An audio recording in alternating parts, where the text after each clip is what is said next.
నమస్కారం. మా మొదటి మాడ్యూల్కు స్వాగతం. ఈ మాడ్యూల్ ఇన్ఫర్మేషన్ సెక్యూరిటీ ఫండమెంటల్స్ మరియు లీగల్ ఫ్రేమ్వర్క్లు గురించి. ఇది సైబర్ సెక్యూరిటీ ప్రపంచానికి మన పునాది.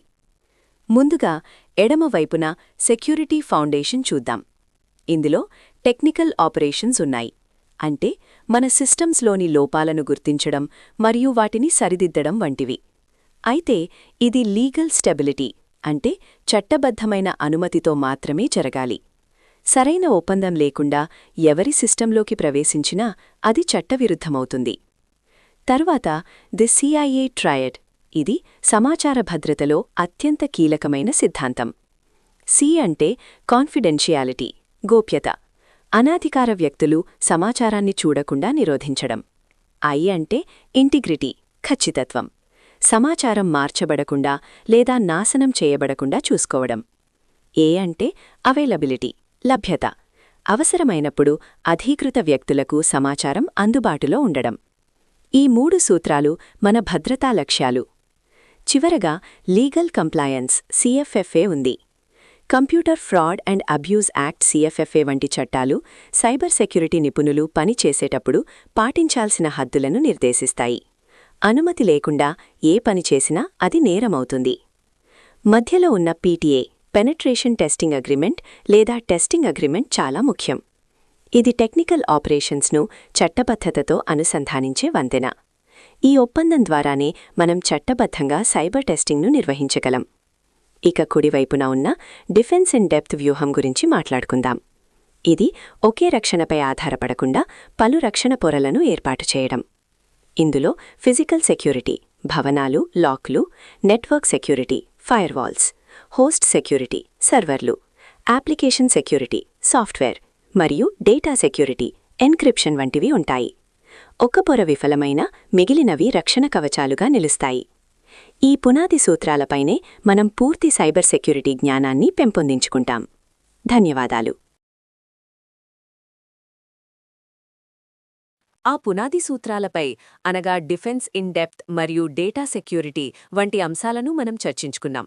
ఇప్పుడు ఆ రక్షణ వ్యవస్థలు ఎంత బలంగా ఉన్నాయో తెలుసుకోవాలంటే మనం ఒక దాడి చేసే వ్యక్తి కోణం నుండి ఆలోచించాలి.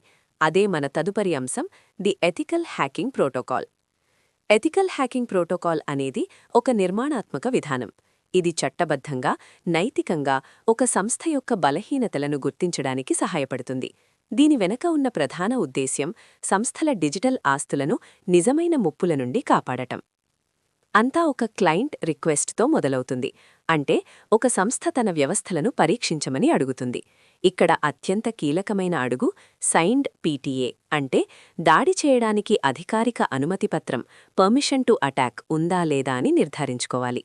ఇది లేకుండా మనం ముందుకు వెళ్తే అది అనధికార యాక్సెస్, తీవ్రమైన చట్టపరమైన పరిణామాలు మరియు నేర బాధ్యతకు దారితీస్తుంది. కాబట్టి అనుమతి తప్పనిసరి. అనుమతి వచ్చాక స్కోప్ డెఫినిషన్ లేదా రూల్స్ ఆఫ్ ఎంగేజ్మెంట్ ROE స్పష్టంగా నిర్వచిస్తాం.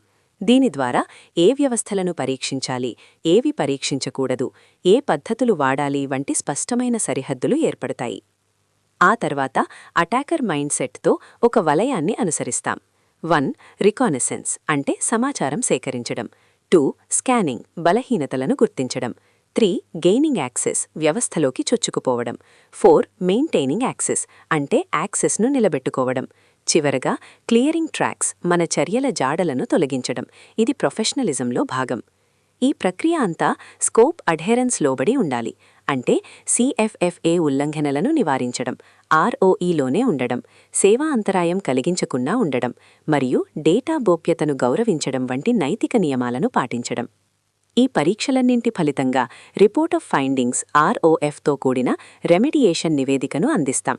ఇందులో వివరణాత్మక నివేదిక, బలహీనతలను తగ్గించడానికి సిఫారసులు, పోస్ట్ టెస్ట్ వెరిఫికేషన్ మరియు నిరంతర అభివృద్ధి వంటి సూచనలు ఉంటాయి. ఇది కేవలం లోపాలను గుర్తించడమే కాదు, వాటిని సరిచేసి భవిష్యత్తులో మరింత సురక్షితంగా ఉండడానికి మార్గం చూపుతుంది. అవును, మునుపటి స్లైడ్లో మనం భద్రతా లోపాలను గుర్తించడం, సరిదిద్దటం మరియు భవిష్యత్తులో మెరుగైన రక్షణకు సిఫార్సులు గురించి చర్చించాం కదా.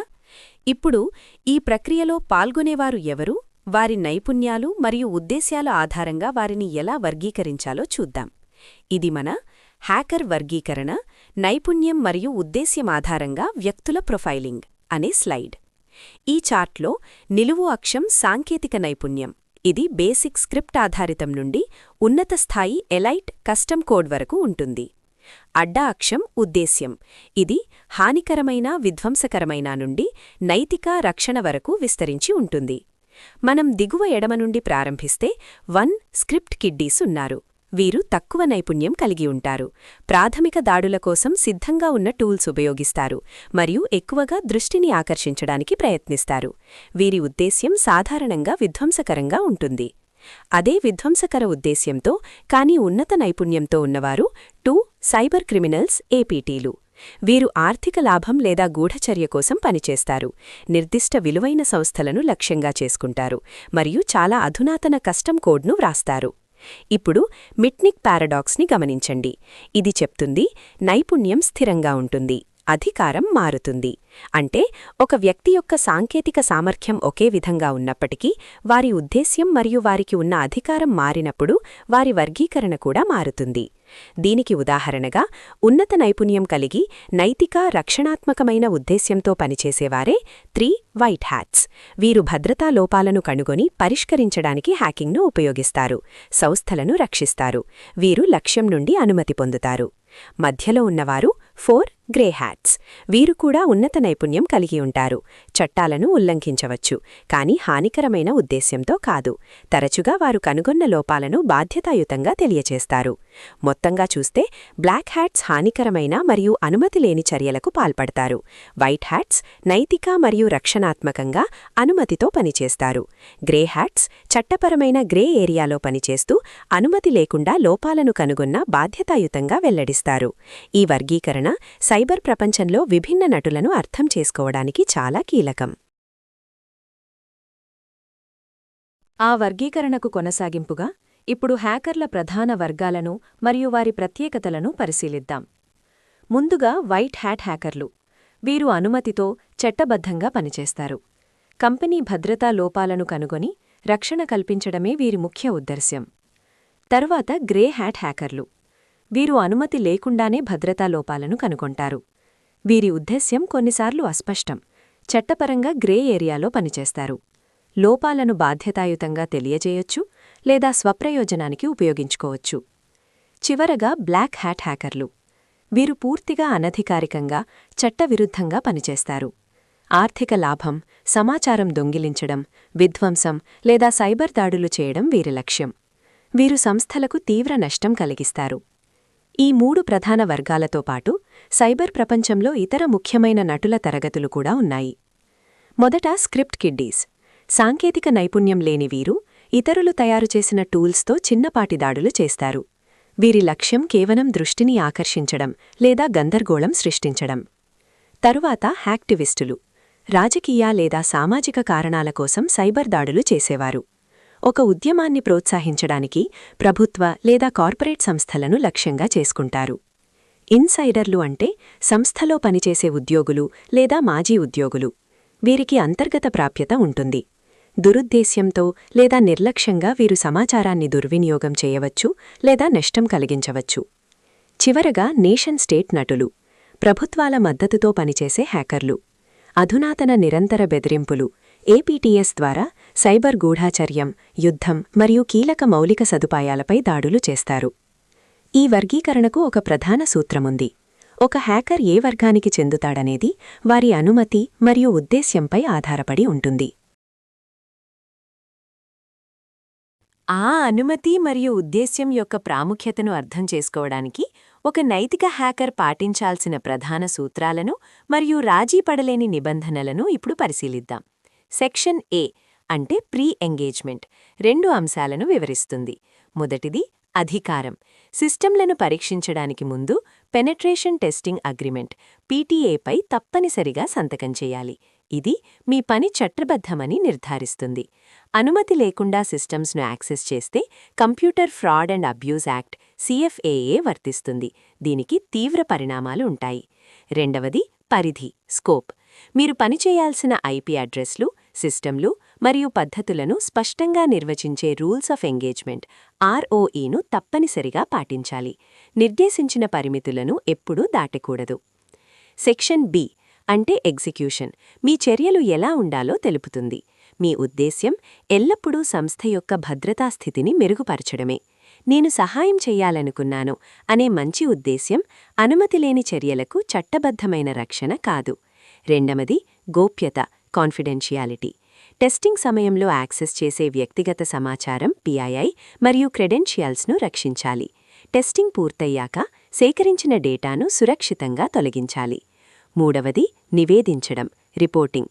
మీ నివేదిక స్పష్టంగా ఉండాలి. చర్య తీసుకోదగిన పరిష్కారాలను మరియు కార్యనిర్వాహక బృందం రిస్క్ మేనేజ్మెంట్కు సహాయపడే రుజువులను అందించాలి. చివరగా ఇక్కడ ఒక ముఖ్యమైన హెచ్చరిక ఉంది.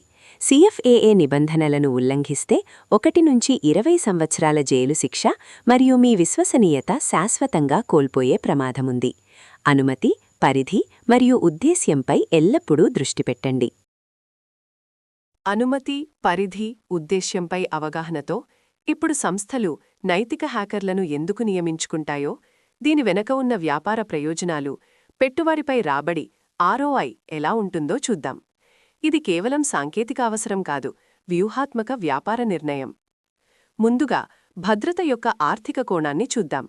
ఒక డేటా ఉల్లంఘన, డేటా బ్రీచ్ వల్ల సగటున $4.45 మిలియన్ నష్టం వాటిల్లుతుంది.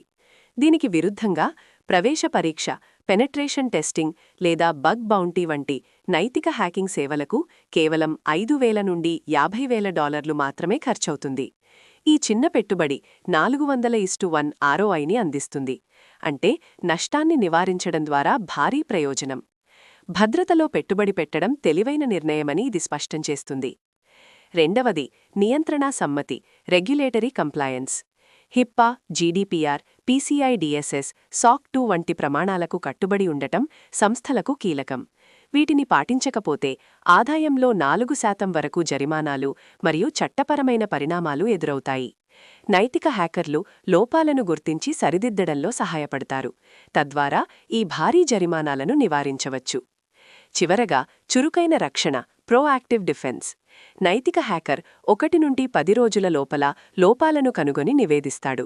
త్వరగా సరిదిద్దుకునే వీలు కల్పిస్తాడు.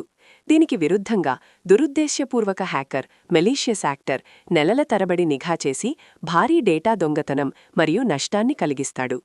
నైతిక హ్యాకింగ్ ఈ నష్టాన్ని నివారించి వాటాదారులకు ప్రూఫ్ ఆఫ్ డ్యూ డిలిజెన్స్ని అందిస్తుంది. కాబట్టి నైతిక హ్యాకర్లను నియమించుకోవడం అనేది కేవలం ఖర్చు కాదు, సంస్థ యొక్క భద్రతకు, లాభదాయకతకు, ప్రతిష్టకు ఒక తెలివైన పెట్టుబడి.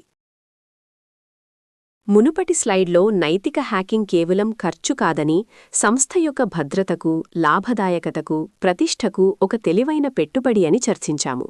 ఇప్పుడు ఆ భద్రతా పెట్టుబడులను సమర్థవంతంగా నిర్వహించడానికి ఇన్ఫర్మేషన్ సెక్యూరిటీ, ఇన్ఫర్మేషన్ అష్యూరెన్స్ల మధ్య ఉన్న కీలకమైన వ్యత్యాసాలను అర్థం చేసుకోవడం చాలా ముఖ్యం. చాలామంది వీటిని ఒకే విధంగా భావిస్తారు, కానీ వాస్తవానికి అవి వేరువేరు పాత్రలను పోషిస్తాయి మరియు ఒకదానికొకటి పూరకంగా ఉంటాయి.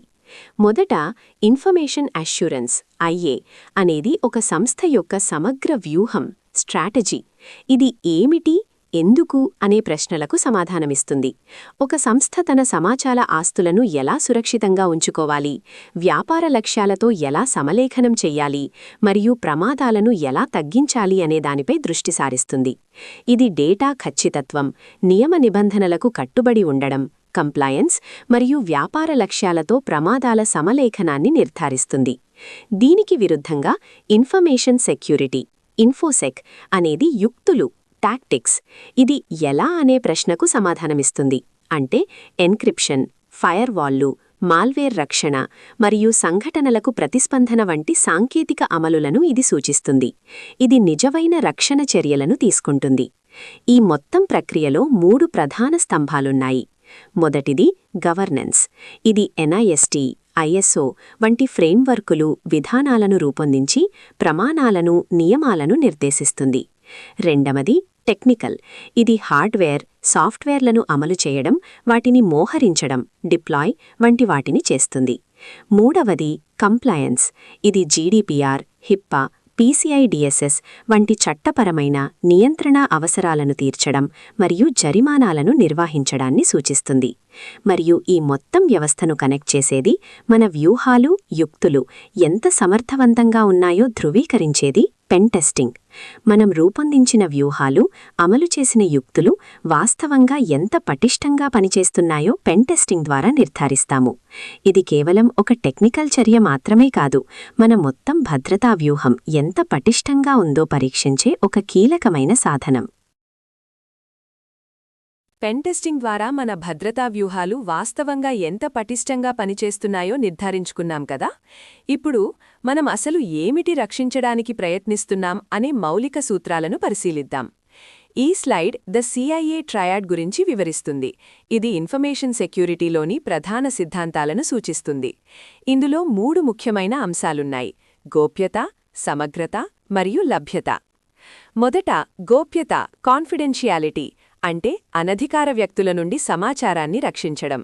మీ సున్నితమైన డేటా గోప్యంగా ఉండేలా చూసేందుకు మేము AES 256 వంటి బలమైన ఎన్క్రిప్షన్ పద్ధతులను, అలాగే బహుళ కారక ధృవీకరణ లేదా MFAను ఉపయోగిస్తాము. దీనివల్ల సరైన వ్యక్తులు మాత్రమే సరైన సమాచారాన్ని చూడగలరు. తరువాత సమగ్రత, ఇంటెగ్రిటీ అంటే మన డేటా ఖచ్చితంగా, పూర్తిస్థాయిలో మరియు అనధికారికంగా మార్చబడకుండా ఉందని నిర్ధారించుకోవడం. ఉదాహరణకు SHA 256 వంటి హ్యాషింగ్ అల్గోరిథంలు డేటాలో ఏ చిన్న మార్పు వచ్చినా గుర్తిస్తాయి, మరియు డిజిటల్ సంతకాలు డేటా యొక్క ప్రామాణికతను, సమగ్రతను ధృవీకరిస్తాయి. చివరగా లభ్యత, అవైలబిలిటీ అంటే వినియోగదారులకు అవసరమైనప్పుడు సిస్టమ్స్ మరియు డేటా అందుబాటులో ఉండేలా చూడడం. దీనికోసం మేము రిడండెన్సీని ఉపయోగిస్తాము. అంటే ఒక సిస్టమ్ ఫెయిల్ అయినా మరొకటి వెంటనే దాని స్థానంలోకి వచ్చి నిరంతర కార్యకలాపాలను నిర్ధారిస్తుంది. DDoS మిటిగేషన్ ద్వారా సేవా అంతరాయాలకు దారితీసే దాడులను నిరోధిస్తాము. ఈ 3 అంశాలు మన కోర్ ఫ్రేమ్వర్క్ను ఏర్పరుస్తాయి. అయితే ఈ భద్రతను అమలు చేసేటప్పుడు భద్రతా సమతుల్యత, సెక్యూరిటీ బ్యాలెన్స్ చాలా ముఖ్యం. అంటే రక్షణ మరియు వ్యాపార పనితీరు మధ్య సరైన సమతుల్యతను కనుగొనాలి. అతిగా రక్షించడం వల్ల పనితీరు మందగమించవచ్చు, అదే తక్కువ రక్షణ నష్టాలకు దారితీయవచ్చు. అందుకే ఈ 3 సూత్రాలను సమర్థవంతంగా సమన్వయం చేయడం అత్యవసరం. అయితే కేవలం CIA ట్రయాడ్ మాత్రమే ప్రస్తుత డిజిటల్ ప్రపంచంలో సంపూర్ణ భద్రతకు సరిపోదు. ఆధునిక సైబర్ బెదిరింపులను ఎదుర్కోవడానికి మనకు విస్తృతమైన భద్రతా సూత్రాలు అవసరం. ఇప్పుడు మనం CIA ట్రయాడ్కు అతీతంగా అదనపు భద్రతా సూత్రాలను పరిశీలిద్దాం. మొదట ఆథెంటిసిటీ. ఇది ఒక సమాచార మూలం నిజమైనదా కాదా అని ధృవీకరిస్తుంది. అంటే నకిలీ గుర్తింపులతో వచ్చే దాడులను అరికట్టుతుంది. ఉదాహరణకు బహుళ కారక ప్రమాణీకరణ లేదా పబ్లిక్ కీ మౌలిక సదుపాయాలు వంటి సాంకేతికతలు సరైన వ్యక్తి లేదా వ్యవస్థ మాత్రమే కమ్యూనికేట్ చేస్తోందని నిర్ధారిస్తాయి. తరువాత నాన్ రెప్యుడియేషన్. ఒక నిర్దిష్ట చర్యను ఒక వ్యక్తి లేదా వ్యవస్థ చేసిందని స్పష్టమైన, తిరస్కరించలేని రుజువును ఇది అందిస్తుంది. డిజిటల్ సంతకాలు వంటి క్రిప్టోగ్రాఫిక్ రుజువుల ద్వారా ఇది సాధ్యమవుతుంది. ఒప్పందాలు లేదా ఆర్థిక లావాదేవీల వంటి వాటిలో ఒక చర్యను ఎవరు చేశారో తర్వాత ఎవరూ కాదనకుండా ఇది చాలా కీలకం. మూడవది అకౌంటబిలిటీ. ప్రతి చర్యను దానిని చేసిన వ్యక్తి లేదా వ్యవస్థకు జతచేస్తుంది. ఆడిట్ లాగ్లు దీనికి మూలం. ఇవి లావాదేవీలు, డేటా మార్పులు లేదా సిస్టమ్ యాక్సెస్లను ట్రాక్ చేయడానికి సహాయపడతాయి. ఏదైనా భద్రతా సంఘటన జరిగినప్పుడు దర్యాప్తు చేయడానికి మరియు బాధ్యులను గుర్తించడానికి ఇది చాలా విలువైనది. చివరగా యాక్సెస్ కంట్రోల్. ఇది నిర్దిష్ట వనరులకు ఎవరికి ఏ స్థాయిలో యాక్సెస్ ఉండాలి అని నియంత్రిస్తుంది. ఇక్కడ కనిష్ట అధికార సూత్రం, లీస్ట్ ప్రివిలేజ్ కీలకమైనది.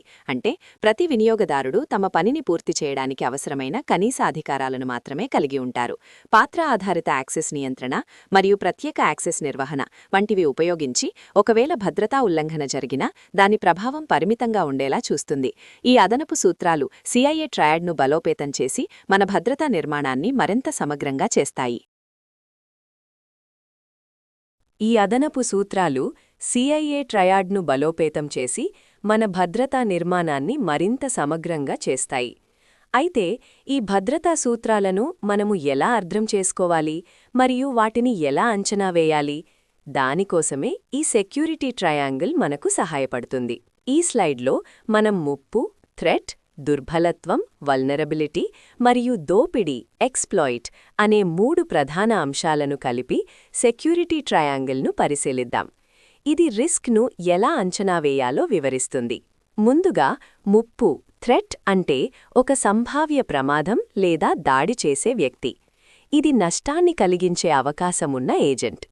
ముప్పును ప్రేరణ, మోటివ్ మరియు సామర్థ్యం కేపబిలిటీ ఆధారంగా నిర్ణయిస్తారు.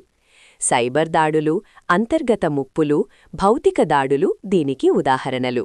తరువాత దుర్బలత్వం వల్నరబిలిటీ అంటే సిస్టంలో ఉన్న బలహీనత లేదా నియంత్రణ లేకపోవడం. ఇది దాడి చేసేవారితో సంబంధం లేకుండా ఉంటుంది. ఉదాహరణకు ప్యాచ్ చేయని సాఫ్ట్వేర్ లేదా సరికాని కాన్ఫిగరేషన్. దీని తీవ్రతను common vulnerability scoring system CVSS వంటి ప్రమాణాలతో కొలవవచ్చు. చివరగా దోపిడీ ఎక్స్ప్లాయిట్ అంటే ఆ దుర్బలత్వాన్ని ఉపయోగించుకోవడానికి వాడే పద్ధతి.